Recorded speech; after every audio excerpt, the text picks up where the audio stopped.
नए साल में कैलेंडर बदलने से कुछ नहीं होगा। शुतुरमुर्ग बनने से या सिर्फ कैलेंडर बदलने से हालात नहीं बदलेंगे।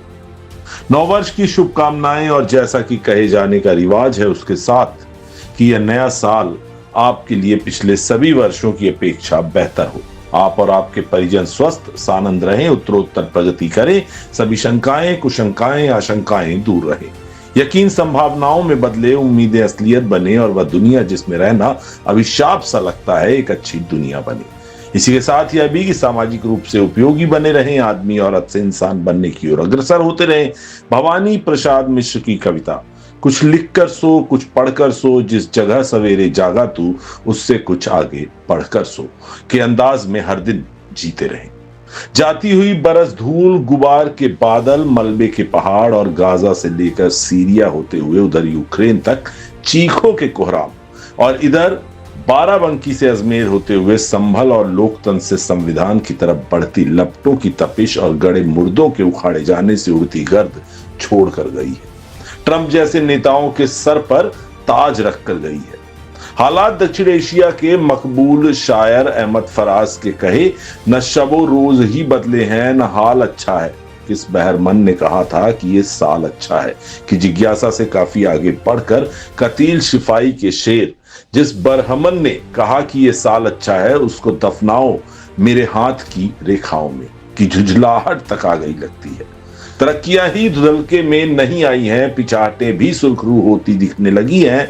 अंतरराष्ट्रीय वित्तीय पूंजी के भस्मासुरी अवतार तक पहुंच चुके साम्राज्यवाद के शुद्धवंत कैनाइथ टीथ न सिर्फ और नुकीले और पहने हुए हैं बल्कि नख से सिख तक बड़े बड़े नाखून भी उगाए हैं। इतिहास गवाह है कि साम्राज्यवाद अपनी जीवनी शक्ति बढ़ाने के लिए समाज में युद्धों, गृह युद्धों के अलावा नस्लवाद, रंग भेदवाद, इधर मनुवाद तो उधर कबीला और क्षेत्रवाद की खरपतवार रोकता है, उसे खूब खाद पानी देता है। अब इसे विडंबना ही कहा जाएगा कि जिन यहूदियों को नाजी दुष्ट तानाशाह एडोल्फ हिटलर ने अकल्पनीय नृशंसता का शिकार बनाकर दुनिया और उसकी इंसानियत को दहला दिया था, आज उन्हीं यहूदियों के नाम पर साम्राज्यवादी अमेरिका और उसके लघुओं भगुओं की गोद में बैठकर यहूदीवाद, जियोनिज्म दुनिया के लिए कहीं ना कहीं खतरा बनकर उभर रहा है। दहशत और बर्बरता का वैश्वीकरण किया जा रहा है। ज्ञान और विकासोन्मुखी चेतना के प्रकाश स्तंभ लाइट हाउस गिराए जा रहे हैं। बांग्ला कविता के जनक माने जाने वाले चंडीदास ने जिसे साबार ऊपर मानुष सत्य ताबार ऊपर नहीं कहकर जिस मनुष्य को सबसे बड़ा सत्य बताया था और उसके ऊपर कुछ भी नहीं है तक कह दिया था, आज वही मनुष्य विपदा में है। उत्तर दक्षिण में बटी माने जाने वाली दुनिया में आठों दिशाओं की इंसानियत जिंदा रहने की फिक्र में जकड़ी हुई, ये जीना भी कोई जीना है कि व्यामोह में फंसी हुई है। जिंदगी मुहाल हुई पड़ी है और जिस पूंजीवाद को निर्विकल्प और अब तो यही चलेगा वाली व्यवस्था करार दिया जाता है, उस बाजे बजे हुए हैं। सदियों तक कभी सीधे तो कभी टेढ़े पूरे विश्व की लूट करके अमीर बने कथित विकसित देशों की आबादी का कहीं तिहाई कहीं चौथाई हिस्सा करा रहा है। जब रोशनियों के नीचे इतना अंधेरा है तो पहले से ही मोमबत्तियों और लालटेनों और जुगनुओं पर गुजर करने वाले देशों में घटा टोप कितना गुप्त होगा समझा जा सकता है। दुख और वंचनाओं के भूमंडलीकरण की मुख्य वजह मुनाफे की हवस है और अब तो इसने पृथ्वी के अस्तित्व तक को ही खतरे में डाल दिया है। इधर मजदूर वर्ग के सारे हक अधिकार धीरे धीरे छीन लिए गए, उसे 1886 से पहले की दशा में पहुंचाने की साजिशें लगातार रची जा रही हैं। किसानों और उनके गांवों की हालत जिस दिशा में धकेली जा रही है वह वॉरेन हेस्टिंग्स की इंग्लैंड की संसद की उस रिपोर्ट की याद दिलाती है जो वर्ष 1770 के बंगाल, बिहार, उड़ीसा के अकाल में 1 करोड़ लोगों के मारे जाने के बाद उसने भेजी। तो उसमें लिखा था कि 1/3 जमीन जंगल बन गई है जहां जंगली जानवर रहने लगे। इसके बाद भी मालगुजारी पिछले वर्षों की तुलना में अधिक वसूल की गई थी। कारिंदों की लूट इसके अलावा थी। यह वही दौर था जिसमें यूरोप और ऑस्ट्रेलिया के लिए नील पैदा करने के नाम पर किसान और खेती दोनों को और बर्बाद किया गया था।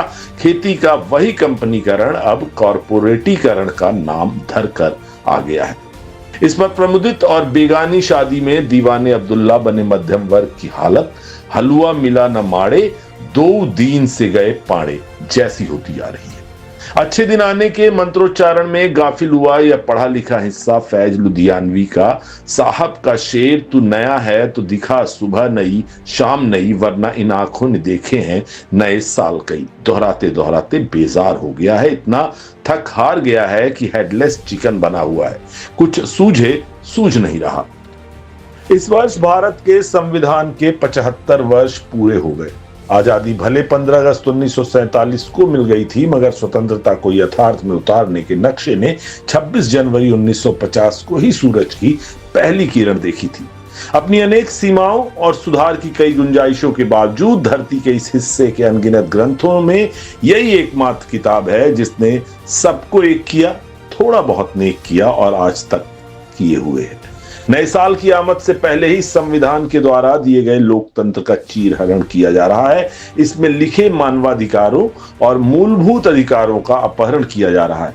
समता, समानता और धर्मनिरपेक्षता की धज्जियां तो पहले ही उड़ाई जा चुकी हैं। इरादा संविधान में लिखे शब्दों को अक्षर अक्षर चींथ कर उनकी जगह मनुस्मृति की कालिख पोतने का है। मगर ऐसा और ऊपर लिखे सब कुछ जैसा करने के लिए सत्ता और सामर्थ्य के गुरूर में चूर इधर और उधर के हुक्मरान जानते हैं कि मनुष्य से ज्यादा शक्तिशाली और कोई होता नहीं। उसके लिए जीवन के मायने जन कवि मुकुट बिहारी सरोज के मुक्तक, जिंदगी केवल न जीने का बहाना, जिंदगी केवल न सांसों का खजाना, जिंदगी सिंदूर है पूरब दिशा का, जिंदगी का काम है सूरज उगाना की तरह ही होते हैं। देश दुनिया में हो रहे आंदोलन और संघर्ष इसके गवाह हैं। यह संघर्ष अब रुपए पैसे की लड़ाई से आगे बढ़ते हुए श्रीलंका जैसे राजनीतिक बदलाव की कामयाबियों में भी रूपांतरित हो रहे हैं। नया वर्ष इसी तरह के उभारों को और ऊंचाइयां देने का वर्ष होना चाहिए। इन्हें तेज करके ही बचाई जा सकती है मनुष्यता। यही है जो बचा सकते हैं इस मनुष्यता को पनाह देने वाली पृथ्वी को, क्योंकि सिर्फ कैलेंडर के बदलने से नहीं बदलेगा, यूं अपने आप तो बिल्कुल भी नहीं।